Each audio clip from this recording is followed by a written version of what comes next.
अभी हम next concept की बात करेंगे। सपोज करो आपके पास है 5555, ठीक है। इसको हम कैसे लिख सकते हैं? इसको हम इस तरह से ब्रेक कर सकते हैं, 5 into 1111।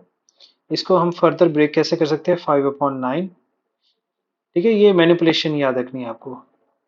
9999, that can be further written as 5/9। और इसको कैसे लिखेंगे? 10⁴ -1, ठीक है। तो बस ये चीज याद रखनी है कि सपोज करो तुम्हारे पास आ गया 222 आया, तो आपको क्या रखना है याद कि भी 2/9 लिखना है यहाँ पे, और 10⁻³ आएगा। ये 3 कहाँ से है? Number of twos. कितने डिजिट है? 3 डिजिट है, उसके अकॉर्डिंगली आया, ठीक है। और एग्जांपल देखते हैं, जैसे आपके पास आ गया 7 5 टाइम्स आ गया, ठीक है। तो आप क्या लिखोगे? 7/9, 10⁵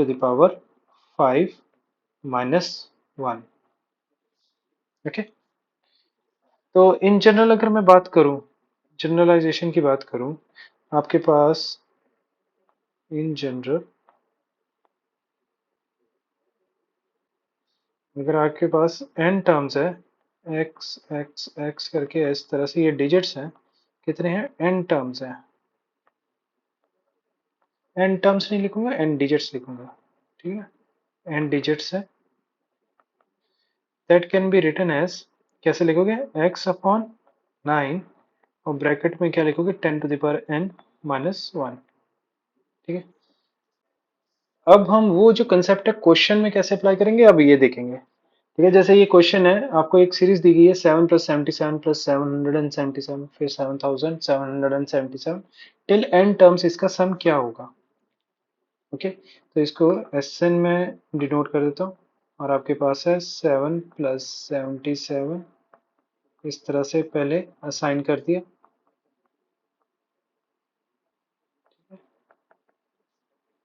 तो टिल n टर्म्स, ठीक है। अब मैंने जैसे आपको कहा था कि 7/9 लिखना है, और इस ब्रैकेट के अंदर क्या आ जाएगा? डेट इज 10⁻1 फिर हम 77 को कैसे लिखेंगे? 7/9, 10⁻2 - 1, ठीक है। और फिर 777 को कैसे लिखेंगे? 7/9, 10⁻3 - 1, ठीक है। ऐसे करते करते आपके पास जो लास्ट होगा टर्म, ठीक है, वो क्या आ जाएगा? डेट इज 7/9, 10⁻n-1, ठीक है। तो ठीक है, अब आप क्या करोगे? 7/9 आप देखो सब में कॉमन नजर आ रहा है, तो 7/9 आप कॉमन ले लोगे, और 10 वाली जो टर्म्स है एक साथ कर लेते हैं। 10⁻1 + 10⁻2 + 10⁻3, and it goes till 10⁻10 n, sorry, ठीक है। और -1 अगर सारे एक साथ कर लेंगे तो कितने -1 आ जाएंगे? डेट इज n, तो -n लिखेंगे। अब आपको क्या करना है? आपको इस पर्टिकुलर रीजन में, ठीक है, इसमें आपको जीपी यूज करनी है, ठीक है। ये जीपी की सीरीज बन गई है, तो सम ऑफ जीपी यूज करते हैं यहाँ पे। तो यहाँ पर आपके पास आ जाएगा 7/9, और यहाँ पर आ जाएगा a, डेट इज 10, ब्रैकेट में आ जाएगा r⁴n, मतलब 10⁻n-1, और डिवीजन में आ गया 10⁻1 - n, so that comes out to be 7/9, और ब्रैकेट के अंदर अगर मैं इसको मल्टीप्लाई कर देता हूँ तो ये आपके पास आ जाएगा 10⁻n+1 -10, और नीचे जो ये है ये 9 आ गया, ठीक है, अपॉन 9 -n, ठीक है। इसको फर्दर सॉल्व कर लिया तो 7/, अच्छा 9, और ब्रैकेट के अंदर आपके पास आ गया 10⁻n+1 -10 -9n whole divide by 9, ठीक है। इसको लास्ट थोड़ा सा रिफाइन करके लिख देता हूँ, 7/81, और यहाँ पर आ गया 10 × 9, 10 to the power n minus 9n minus 10. That is it. इस तरह से आपको यूज करना है इस कंसेप्ट को। कुछ और क्वेश्चन करके देखते हैं। सिमिलर सा क्वेश्चन है, सीरीज है, वो भी टिल एन टर्म तक आपको फाइंड करना है। तो एस एन पहले असाइन कर देता हूँ इसे, पर किस तरह से करेंगे इसको, मैं 3/10 प्लस 33/100 प्लस 333/1000, है ना, एंड सो ऑन। और लास्ट वाली टर्म क्या होगी, है ना, चलो वो तो अभी निकालनी मुश्किल हो जाएगी, आपको बस ये याद रखना है एन टर्म्स तक चलेगा। तो इसको फर्दर हम कैसे सॉल्व करेंगे। अब यहाँ पर मैंने आपको बताया था 3 को कैसे लिखना है, दैट इज 3/9, है ना। तो ये बन गया 3/9, ठीक है। और यहाँ पर आ गया 10 to the power 1 minus 1, और डिवीजन में मेरे पास एक और 10 है। इसी तरह से मेरे पास आया दूसरा टर्म जो आया 3/9, और यहाँ पर आ जाएगा 10 to the power 2 minus 1, और डिनोमिनेटर में मेरे पास एक 10 to the power 2 भी है। सिमिलरली 3/9, और यहाँ पर आ जाएगा 10 to the power 3 minus 1, और एक डिनोमिनेटर में भी मेरे पास 10 to the power 3 है, एंड सो ऑन, ठीक है। तो यहाँ से मैंने सारे 3/9 एक साथ कर लिए, कॉमन ले लिया, और यहाँ पर ब्रैकेट के अंदर क्या आएगा, date is 10 to the power 1 minus 1/10, फिर आ जाएगा plus 10 to the power 2 minus 1/10 to the power 2 plus 10 to the power 3 minus 1/10 to the power 3, and so on, and the last term will be 10 to the power n minus 1/10 to the power n, ठीक है। अगर अब हम इन सब के जो denominators हैं separate कर लेते हैं, तो ये क्या बन जाएगा आपके पास, ये तो 1/3 हो गया, सेपरेट किया तो ये बन जाएगा 1 माइनस 1/10, फिर ये बन जाएगा plus 1 minus 1/10 square plus 1 minus 1/10 cube, and so on, and the last will be 1 minus 1/10 to the power n। अच्छा, ये कितने आपके पास 1 इकट्ठे हो गए, दैट इज n।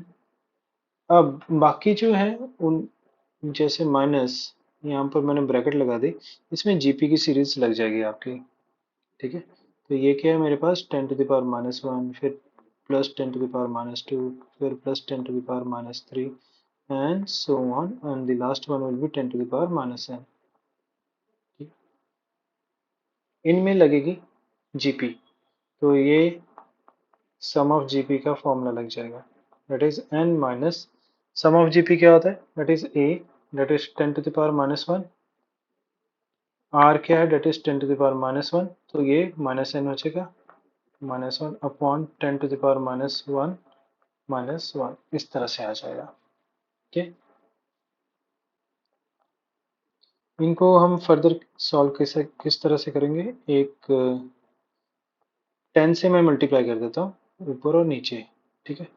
तो उससे क्या हो जाएगा, यहाँ पर तो अगर 10 से मल्टीप्लाई किया तो 10 to the power minus n minus 1 रह जाएगा, और जब नीचे 10 से मल्टीप्लाई किया तो 1 माइनस 10 आ जाएगा, ठीक है।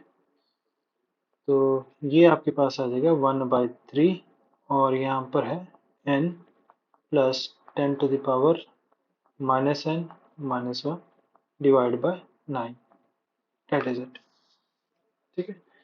तो ये पॉइंट वाले को कुछ इस तरह से आपने डील कर लेना है, alright.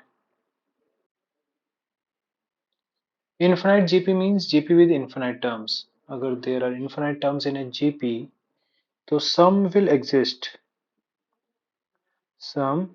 exists if and only if and only if r lies between -1 and 1, इनके बीच में लाई करता है।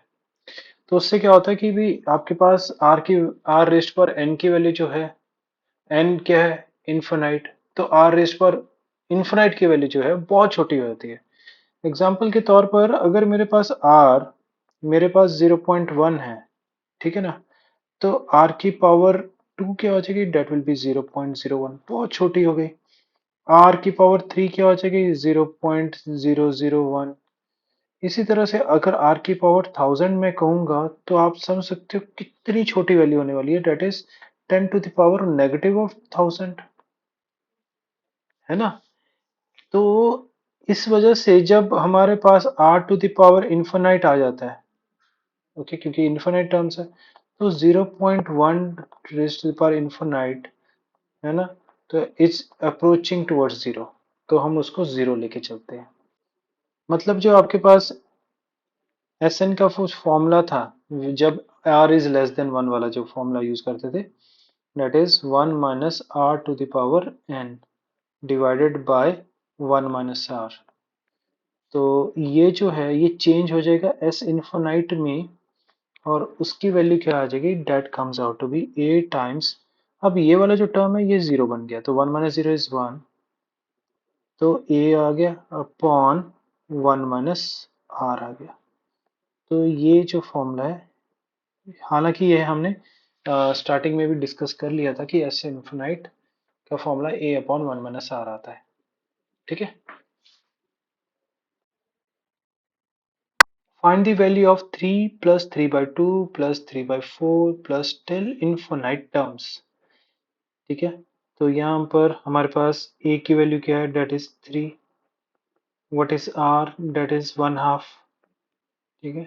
और हमें फाइंड करना है एस इन्फिनाइट, तो फॉर्मूला तो सिंपल ही है, A upon 1 - r, that comes out to be 3 divided by 1 minus 1/2, which is equal to 3 divided by 1 by 2, which is equal to 6. That is it.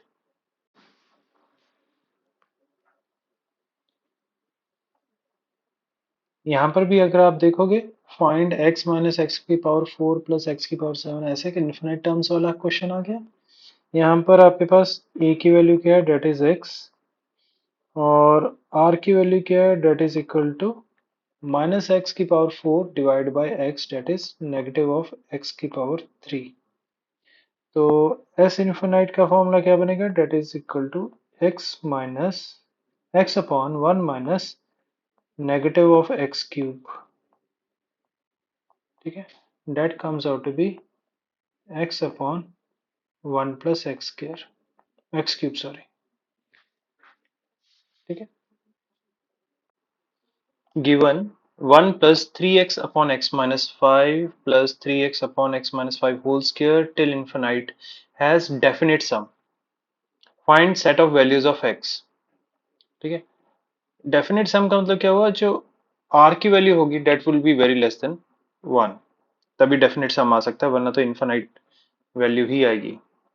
तो जो जो इन्फॉर्मेशन गिवन है यहाँ पे, पहले तो हम वो जॉट डाउन करते हैं। हमें वैल्यू ऑफ a गिवन है, डेट इज 1। हमें r जो है यहाँ से हम निकाल लेंगे, that comes out to be 3x upon x minus 5, ठीक है। अब यहाँ से जो है इतना तो पता चल गया कि r जो है डेट लाइज बिटवीन -1 एंड 1, ठीक है।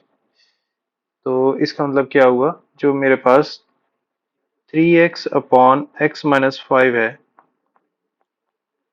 डेट लाइज बिटवीन -1 एंड 1, इस तरह से, ठीक है। इसको दो हिस्सों में डिवाइड, मैं अलग अलग सॉल्व कर लेता हूँ। पहले तो -1 is less then 3x upon x minus 5, इसको सॉल्व कर लेते हैं। तो ये बन जाएगा आपके पास 3x upon x minus 5 plus 1 is greater than 0। 3x plus x minus 5 divide by x minus 5 is greater than 0। ये आ गया मेरे पास, that is 4x minus 5 upon x minus 5 is greater than 0, ठीक है। एक तो ये चीज बन गई, और दूसरी इनइक्वालिटी मेरे पास क्या बनेगी, that is 3x upon x minus 5 is less than 1। मतलब क्या हुआ, 3x upon x minus 5 minus 1 is less than 0। 3x minus x plus 5 divided by x minus 5 is less than 0. 2x plus 5 upon x minus 5 is less than 0. Okay, अब मेरे पास ये जो दो results आए, दो इनइक्वालिटीज आई हैं, इसका हमें क्या करना है, एक कॉमन सॉल्यूशन देखना है। कॉमन सॉल्यूशन के लिए नंबर लाइन की हेल्प लेते हैं हम। ठीक है, और अगर आप देखोगे यहाँ पर मेरे पास कुछ क्रिटिकल पॉइंट्स, पहले वाले से इस वाले से अगर मैं बात करूं तो मेरे पास क्रिटिकल पॉइंट्स क्या बनते हैं, डेट इज 5/4 एंड 5।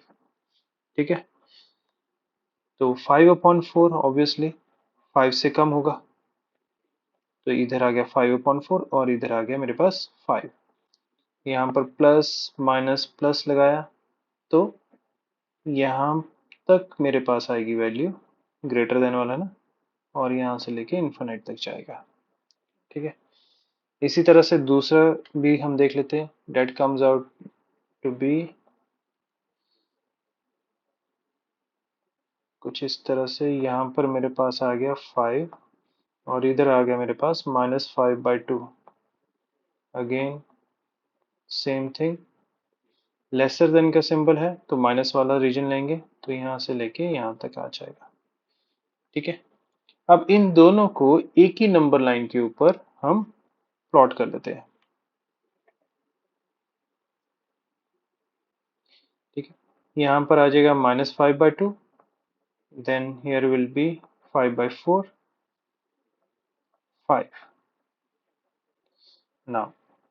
तो पहली वाली नंबर लाइन से हमें क्या पता चला, माइनस इन्फिनिटी से लेके 5/4 तक और 5 से लेके इन्फिनिटी तक। दूसरी वाली नंबर लाइन से क्या पता चला, -5/2 से लेके 5 तक। इनके बीच में जो कॉमन एरिया आ रहा है, this one, that is the solution. तो यहाँ पर x बिलोंग्स टू -5/2 से लेके 5/4। ठीक है, और ये दोनों नॉन इंक्लूसिव है, मतलब ओपन इंटरवल लगेगा।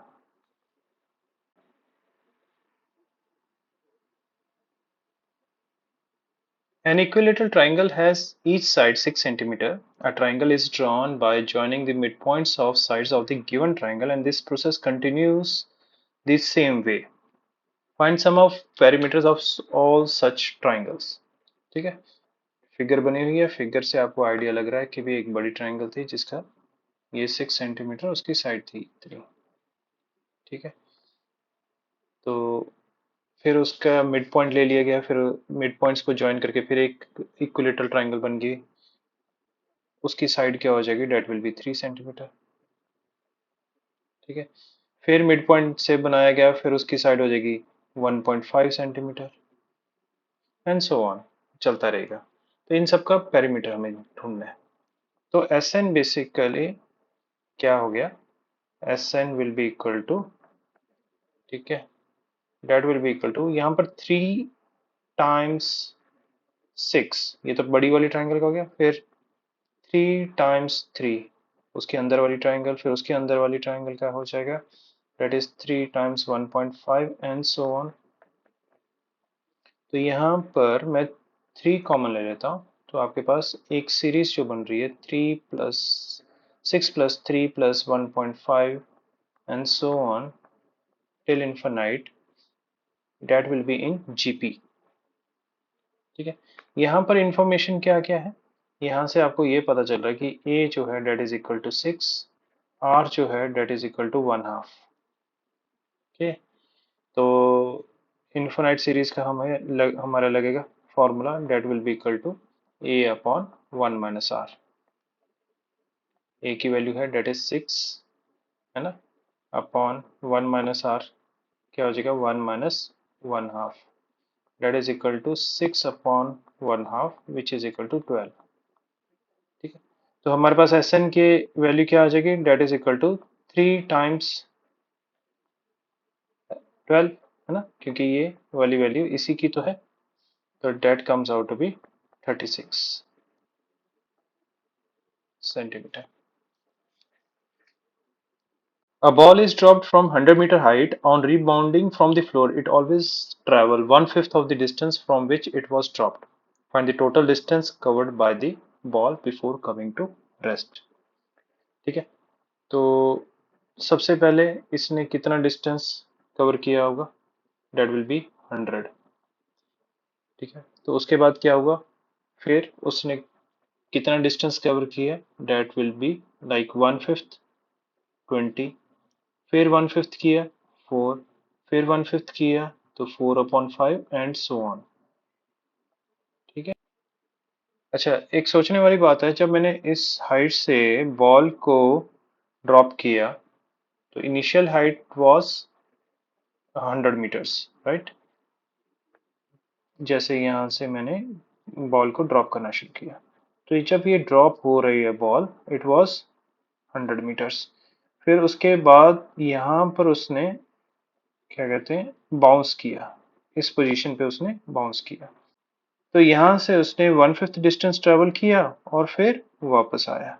ठीक है, ऐसे करके फिर उसने 1/5 डिस्टेंस ट्रेवल किया फिर वापस आया। ओके, ये बताना क्या चाह रहा हूँ यहाँ पे कि जो 100 है वो तो इसने एक ही बार ही ट्रेवल किया है, बट 20 की अगर मैं बात करूं तो 20 वो ऊपर गया फिर 20 नीचे आया, फिर 4 ऊपर गया फिर 4 नीचे आया।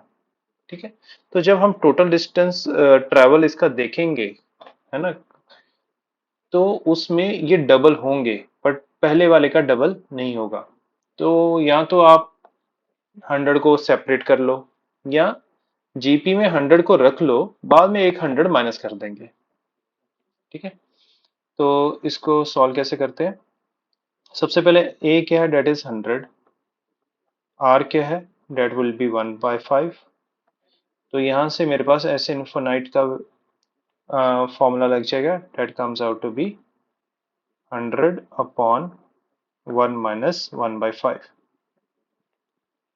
that comes out to be 100/4/5 which is equal to 100 times 5/4। ठीक है, तो यहां से मैंने कैंसल आउट कर दिया, तो मेरे पास आ गया 25, तो ये बन गया 125।